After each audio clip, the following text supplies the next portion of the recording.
Yun, magandang araw po sa inyo lahat. Welcome po sa Makapili TV.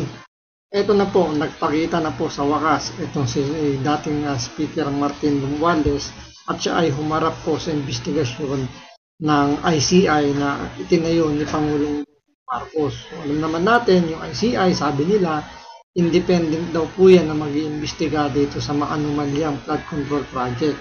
Pero marami ang hindi naniniwala dahil nga ito pribado. Kumbaga, confidential yung kanilang ginagawang hearing, closed door. So, walang nakakaalam kung ano yung mga itinatanong, ano yung isinasagot, paano nila kino-cross-examine yung mga iniimbitahan nila para tanungin kung meron bang katotohanan o paano nila ginigisa ba itong mga resource person na kanilang iniimbitahan. Kaya, nung umattend itong dating Speaker Martin Romualdez, marami ang nakapuna o nakapansin na medyo parang pumayat yata itong si dating Speaker Romualdez dahil siguro nai-stress na siya sa nangyayari gawa nga ng lahat ng investigasyon na ginawa doon sa House of Representatives, sa Senado, sa ICI kasi nagbigay na rin ng statement doon yung mga diskaya. At lagi nababanggit yung pangalan ni Martin Romualdez kaya siguro na-stress na siya, hindi na masyado nakakatulog kaya medyo bumaba ang kanyang pangangatawan, medyo pumayat siya. So ito, panoorin po natin kung balitan to. Makita natin, obserbahan ninyo kung tama ba yung obserbasyon ng mga nakakapuna na medyo pumayat nga raw itong si Martin Romualdez. So ito, panoorin natin pero siyempre bago ang lahat, kung hindi ka pa nakasubscribe sa Makapili TV, baka pwede naman pong pakipindot yung subscribe button at the same time, palike na rin po ng video, wala naman pong bayad dyan. Kaya pindot na. So ito, panoorin po natin.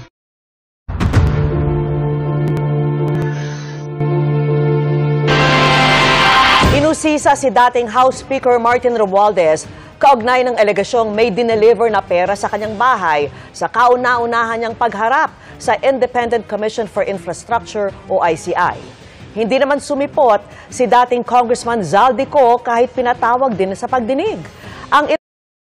Paano naman sisipot niya si Martin Romualdez? Diba nasa ibang bansa nga? Ang huling update niya, nasa Spain daw, nasa Europe. Hindi kumpirmado kung nandun pa rin. Siyempre, nakakatunog naman yun kung halimbawa may nakapansin na nandoon siya. Siyempre, nililipat na yan ng ibang bansa. At alam naman natin na wala na itong planong umatin dyan kasi hindi na yan kumbaga magtatago na. So ang dapat gawin dyan ng gobyerno ni Bongbong Marcos, kung talagang sila dyan, sincere sila na papanagutin yung dapat managot. Ngayon pa lang dapat yung kinakancel na nila yung pasaporte para kahit paano lumiit na yung kilos niya. Pero ang nakakapagtaka, bakit hanggang ngayon hindi pa rin kinakancel yung passport niya. So ibig sabihin, hinahayaan lang ng gobyerno ni Bongbong Marcos na magkapagtago itong si Martin Romualdez kasi pwedeng kumanta to at ituro yung dalawang pinakamataas tulad ni Martin Romualdez. Siyempre, siya yung boss ng House of Representatives. At the same time, yung isang namumuno sa Malacanang na pinsan nito ni Martin Romualdez, malamang yun ang ituro ni Zaldico. Kaya hindi nila hinahayaan na ma-cancel yung passport para at least makapagtago pa rin siya. Ang ilang napag-usapan sa hearing sa pagtutok ni Joseph Moro. Humarap sa Independent Commission for Infrastructure o ICI si dating House Speaker Tingnan nyo, di ba? Parang ang laki ng ipinahayat dito ni Martin Romualdez kumpara nung huling appearance niya nung nag-resign siya bilang speaker. Doon talagang kita mo yung pagmumukha niya, putok na putok, di ba? Bilog-bilog, pati yung pangangatawan niya. Pero dito makikita mo medyo umimpis yung mukha niya, yung aura niya medyo talagang, di ba? Alam niyo yung ngiti niya nung mga time na hindi pa pumuputok yung issue ng flood control. Talagang makikita mo na yung yung pagkabusog niya nandoon. Pero ngayon makikita mo yung stress nandoon sa katawan niya. Siguro dahil nga kung ikaw nga naman yung itinuturo na mastermind, kumbaga ikaw yung madidiin, talaga hindi ka makakatulog talaga ng maayos, lalo na kung lahat ng mga resource person ng mga nag-iimbestiga, nababanggit yung pangalan mo, medyo mabigat yung plunder kapag napatunayan. At diretso ka dito sa Muntinlupa, alam niyo naman natin sa kulungan dito sa Pilipinas, kumbaga mas nanaisin mo na lang na mabitay ka kaysa doon ka makulong sa bilibid. Kasi talagang mamumuhay ka ng malaking pagbabago, lalo na kung ang uupong presidente ang ilalagay doon kagaya ni Bantag, malamang talagang nanaisin mo na lang na ibitay ka kaysa yung doon ka makulong. House Speaker Martin Romualdez matapos siyang ipatawag ng komisyon para magbigay linaw sa proseso ng budget. House Speaker si Romualdez mula noong 2022 hanggang 2025 at ilan sa mga manumalyang flood control project na naisampa at na-refer sa Ombudsman ay umano'y natapos noong 2024. While not a member of the bicameral conference committee, I will share any and all information. Itong kauna-unahang Tingnan niyo yung paghuhugas kamay niya. Hindi raw siya miyembro ng Bicameral Conference Committee. Pero as a speaker ng House Speaker, malamang sa malamang, ikaw naman yung nag-appoint kung sino-sino yung mga uupo doon sa Bicameral Conference Committee. So, ibig sabihin, meron ka pa rin kinalaman. Although, sabihin mong indirectly, sabihin natin merong ginawang kabalbalan yung mga pinaglalagay mo doon, pero still, dahil ikaw yung pinaka-boss nila, liable ka pa rin. So wala silang pinagkaiba rito ni Bongbong Marcos. Alala nyo yung ginawa ni Bongbong Marcos, nung iniyabang niya yung flood control project. Tapos biglang siningil siya ng kalikasan ng Diyos. Diba? Kanino niya isinisi yung kapalpakan ng flood control project? Diba sabi niya, mahiya naman kayo.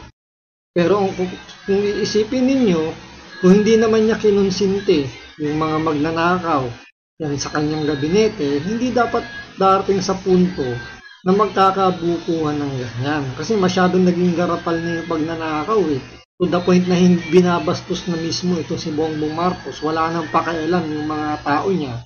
To the point nga, di ba? Yan nga nangyayari na garapalan talaga yung pagnanakaw. Tapos bigla siyang maghuhugas ng kamay, sasabihin niya, mahiya naman kayo. Samantalang tinanggal mo yung isa sa pinaka-safeguard na nilagay ni Pangulong Duterte, yung Presidential Anti-Corruption Commission. Diba? First day pa lang ng pag-upo mo, yung kagad ang tinanggal niya. So, yung paghuhugas ng kamay ni Bongbong Marcos, ginagaya rin ito ni Martin Romualdez. Sasabihin niya na wala siyang kinalaman doon sa Bicameral Conference Committee dahil hindi naman siya miyembro. Ikaw yung head niyan. Yung head ng DPWH, yung executive, which is yung under nga ni Bongbong Marcos. Kaya hindi mo masasabing wala silang kinalaman dyan. Kung hindi man sabihin natin, for the sake of arguments na lang, talagang walang nakuwang pera itong si Martin Romualdez. Pero bilang ikaw yung namumuno, ikaw yung boss, meron ka pa rin meron ka pa rin kapabayaan dahil hindi mo inayos yung trabaho mo. Kaya dapat ka pa rin managot sa mga kapalpakan na mga ginawa ng mga tao mo. Naunahang pagharap ni Romualdez sa kahit anumang pagdinig tungkol sa anomalya sa mga flood control project. We want to support the investigation, the fact-finding to resolve the issues surrounding the concerns of the ICI. Nagpapasalamat ako talaga sa miyembro ng ICI that I was finally given an opportunity to share my side of the story. It's about Dapat talaga magpasalamat ka hindi lang sa ICI, dapat magpasalamat ka kay Bongbong Marcos. Kasi kung hindi niya itinayo itong ICI, malamang doon ka naginigisa doon sa Senate Blue Ribbon Committee. Dahil na rin sa ginawa ni Bongbong Marcos, natigil na yung pag-iimbestiga ng Senado dahil nga nag-resign si Ping Lacson. So naging delay yung tactics na nila yung ginawa ni Lacson na hanggang sa punto ngayon hindi nga hindi pa rin makapili ito si Tito Soto, si Senate President Tito Soto, sino yung uupong chairman ng Blue Ribbon Committee. Walang gustong mag-accept. Napipilitan ngayon si Erwin Tulfo na siya yung tatayong chairman muna, pero may statement din si Erwin Tulfo na mukhang ititigil na. Parang hindi na siya interesado na ituloy yung hearing, gawa nga ng nandyan na raw yung ICI na mag-iimbestiga. So, yung sinasabi nila na ibig kong sabihin yung credibility ng ICI nawawala na.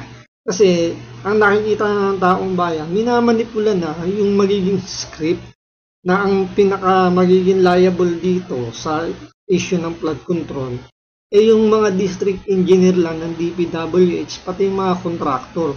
May exempt na yung mga kongresista, yung mga politiko, lalo na 'di ba nagsalita yung mga Diskaya. Sinabi nila, meron sila sinabing 15 congressman nga raw na kumikickback. Pero 'di ba kung titingnan nyo, ni isa doon wala nang naimbestigahan nung napalitan na si Senator Marcoleta. So kita nyo yung naging dynamics nung pagpalit ng liderato ng Senado nung pumutok nung nagbigay ng pangalan na yung mga Diskaya, tapos nabanggit si Speaker Romualdez, biglang nagkaroon ng rigo doon, napalitan si Chis Escudero, at the same time palit din si Marcoleta.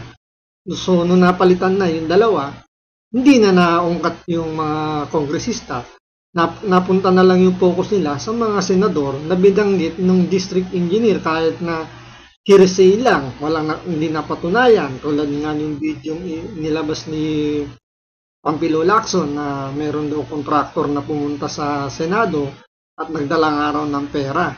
So doon nasunog sila dahil umamin man yung representative ng construction company na hindi naman si Jingo yung pinuntahan niya. At hindi naman siya nagdala ng pera, kumbaga nagpunta siya doon para ayusin lang yung opisina ni Erwin Tulfo dahil may problema yung kanyang opisina. So doon pala nasunog na. Pero pinaninindigan pa rin ng Senado na ang pinakasangkot dito sa issue ng flood control ay mga senador, si Jinggoy, si Villanueva, si Chis Escudero, at si Bong Revilla. So, doon umikot na yung script nila na hanggang ngayon, yun pa rin yung pinupukpok ng social media at saka ng mainstream media. Kaya, kailangan talaga magpasalamat dito ni Martin Romualdez kasi naisasalba siya ng pinsan niya dahil dito sa ICI. Kung isipin nyo na lang tinatago nila yung pangalan ng ICI sa pangalan Independent Commission for Infrastructure. So, independent daw. Kumbaga walang kamay dyan ang presidente, si Bongbong Marcos. Maniniwala ba kayo? Sino yung nag-create ng commission? Si Bongbong Marcos. Sino nag-appoint ng mga tao? Si Bongbong Marcos. Tapos inilagay nila si Mayor Magalong, which is dapat yun yung pinaka pang break or yung pang balanse. 'Di ba? Dahil nga hindi naman siya kapartido, kumbaga. So, outsider siya. So, ibinigay sa kanya yung pangalang special advisor, taka investigator. Tapos later, bigla na lang binawi ni Manang Claire Castro na hindi naman daw siya part ng investigator, advisor lang. Tapos hanggang ngayon, sinisiraan na siya si Mayor Magalong. So, nakita nyo na yung nagiging flow ng script na inilalayo talaga nila yung istorya kapag nabanggit si Speaker Romualdez kasi madadamay na yung pinsan niya. Lalo na yung huling hearing nung naglabas ng witness si Marcoleta. Nabanggit doon na nagdala raw siya ng pera doon sa Malacanang, sa May Aguada. So konting-konti na lang papunta na sa Malacanang. Kaya itinigil na yung hearing. Diba, nag-resign na si Ping Lacson na wala namang gustong kumuha ng posisyon ng chairman ng Senate Blue Ribbon Committee. May isang option pa naman para matuloy yung hearing na yan. Kung ayaw kunin ng majority, ibigay mo sa minority. At willing na willing niyang kunin ni Marcoleta yung chairmanship na yan. Pero bakit ayaw nila ibigay? Diba? Pinipending nila kasi ayaw na nila ituloy yung hearing dahil nga nasa tarangkahan na ng Malacanang yung pinaka-tumbok ng investigasyon at sigurado mahuhulog sa bitag itong si Romualdez at si Bongbong Marcos. About facts and evidence, and hindi lang political noise or speculation. Hinahanap natin kung ano talaga nangyari, and him being the speaker, being the leader of the House at that time, will be able to provide us important information on that. No? As far as his role is concerned, or possible liability or accountability is concerned, that is up to the Commission to decide on. Bawal pa rin ang media na mag-cover sa pagdinig, pero sa mga litrato at video na ibinigay ng ICI, nanumpa si Romualdez sa harap ng ICI sa pangunguna ng chairman nito na si Justice Andres Reyes Jr. Tulad niyan, ano makukuha natin sa panunumpa? Hindi naman narinig kung ano yung yung itinanong sa kanya. Baka nga sabi nga nila rito, baka nga nagkwentuhan lang itong mga to dito dahil nga wala naman nakakaalam eh.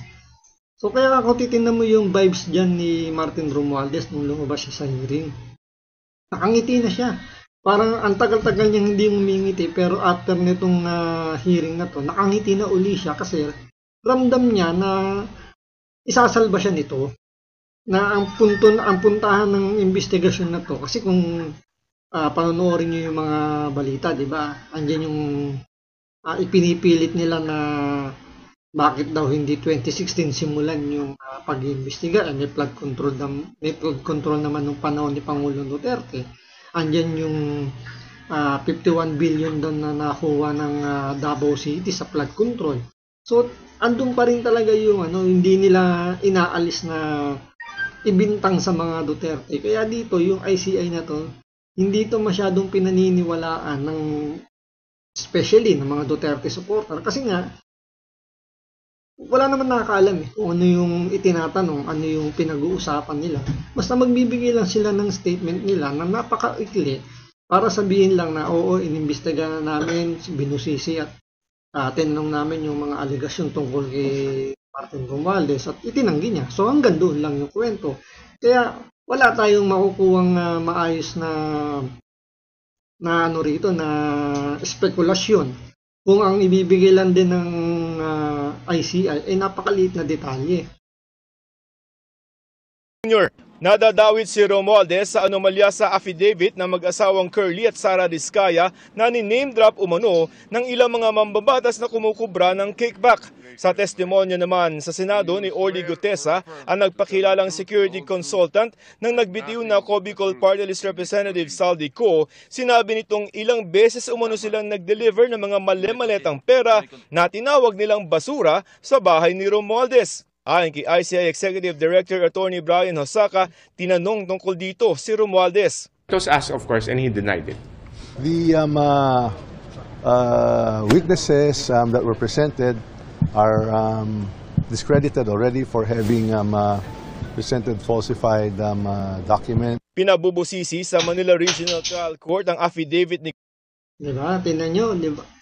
Yung napakaliit na problema lang nung kanyang pirma daw nung sa notaryo ng kanyang affidavit. Doon sinisira yung integridad ni Master Sergeant Gutesa. Pero hindi naman itinanggi na itong si Gutesa is security aid ni Saldico. Diba? Bakit doon nyo sisirain sa affidavit niya na sabihin natin for the sake of argument na lang po na peke nga yung notaryo. Pero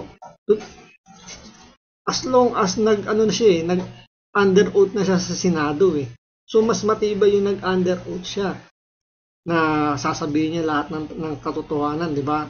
On public, sa harap ng mga senador. So pwede meron pang contempt power ang Senado kung sakaling talagang mali yung mga sinasabi niya dun sa kanyang affidavit. So hindi na dapat factor yung yung notaryo na yun Kaya nga may hamon pa nga si Marcoleta diyan. Ipatawag din yung abogado na nag-notaryo nung affidavit ni Gutesa para magkaalamanan. So nung gusto ipatawag ni Marcoleta, nangyari, nag-resign si Ping Lacson at ngayon nakalutang lahat, naka-floating lahat ng hearing tungkol dito sa flood control. So delaying tactics yung ginagamit nila ngayon para hindi na hindi na umabot sa Malacanang yung issue nitong flood control na to. affidavit ni Gutesa matapos itanggi ng abogadong nagnotaryo nito na siya ang pumirma rito. Gayunman, sabi ni dating Senate Blue Ribbon Chairman Panfilo Lacson, dahil pinanumpaan ni Gutesa ang mga sinabi niya sa Senado, may bigat pa rin ito. Ayon sa ICI, nagbigay si Romualdez ng mga pangalan na mga may kinalaman sa pagbubuo ng budget na siya namang iimbitahan din ng ICI. Nagsumite rin ng affidavit sa ICI si dating House Speaker Martin Romualdez, pero dahil ngayong araw lamang niya ito isinumite ay pababalikin ulit siya ng ICI para matanong siya ng mga detalye tungkol dito. May imbitasyon din. Yung tanong doon, sino-sino kaya yung mga binanggit na pangalan ni Martin Romualdez? So, malamang sa malamang, pwedeng ang idawit niya rito sila Chis Escudero, yung sino ba yung bumubuo ng Bicameral Conference Committee? So, 4 doon sa House of Representatives at meron din mga senador, kung hindi tayo nagkakamali, si Grace Poe, number 1 doon. Hindi natin tanda kung sino pa yung kasama niya, pero siyempre dahil nga sino ba ang boss nung 19th Congress ng Senado, di ba, si Chis Escudero. So malamang sa malamang, ang ididiin dito ni Martin Romualdez, si Chis Escudero, dahil very vocal talaga si Chis Escudero, di ba, nagbigay siya ng statement niya dun sa Senado, dun sa kanilang platform.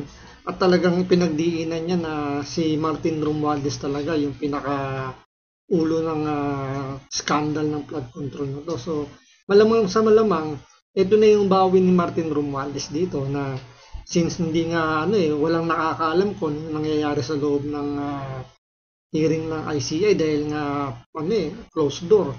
So, pwedeng ilaglag ni si Chis Escudero para makabawi siya. So, anong laban ni Chis Escudero? Dahil, siyempre, kung ano yung igagalaw ng ICI, walang nakakaalam. Ang nakakaalam lang ay yung si Bongbong Marcos. Siyempre, kung ano yung malaman ni Bongbong Marcos, pwede niyang ibulong dito kay Martin Romualdez. So, talagang na makikita niyo kung paano yung magiging galaw nitong ICI. Magugulat na lang tayo na ang mga sinampahan ng kaso rito ay yung mga senador, tapos yung mga congressman, ligtas na. Imbitasyon din ng ICI kay Ko ngayong araw pero hindi ito sumipot. Pinaniniwala ang nasa labas ng bansa si Ko. Sabi ni Romualdez, dapat harapin ng mga iniimbitahan ng ICI ang komisyon. Chairman ng House Committee on Appropriations si Ko mula 2022 hanggang 2025. Do you think he should come back to the country? Well, any and all resource persons who are invited here, we expect them to return. Sabi kahapon ng ICI, maaari silang magpetisyon sa Regional Trial Court para i-cite for contempt si Ko at kung papayagan ay maaaring makapaglabas ng arrest warrant ang korte laban kay Ko. Nakipagpulong naman ng ICI kay Budget Secretary Amenah Pangandaman na nagpaliwanag din ng sistema ng budget sa ICI. Ayon kay Pangandaman, walang kapangyarihang gumawa ng insertion sa budget ng DBM at sa Bicameral Conference Committee ito ng Senado at Kamara nang nangyayari. Kung may problema yan, siguro malaking magandang tingnan din dyan siguro yung ating Commission on Audit, di ba? Titingnan nila kung yung mga proyekto naipatutupad ng tama. At para raw maiwasan ng anomalya sa budget, kailangan sa pagbubuo pa lamang ng National Expenditure Program ay masinop na ang mga ahensya. Para sa GMA Integrated News, Joseph Moro. Andre, dali lang naman. I mean, pwede naman sila magsimula dyan. Doon pa lang sa paggawa ng budget. Diba? Sino bang nag-request ng budget? Executive, Bongbong Marcos, through DBM, tsaka nung NEDA, yung National Economic Development Authority, tsaka DBM, diba? Yun yung gumagawa ng nag-request ng budget. Kasama na rin dyan yung Finance Committee, yung Department of Finance, basta yung Department of Finance. So sila yung economic team ni Bongbong Marcos. Ngayon, kung ano yung budget na hinihingi lang, yun yung dadalhin na dito sa House of Representatives at sa Senado.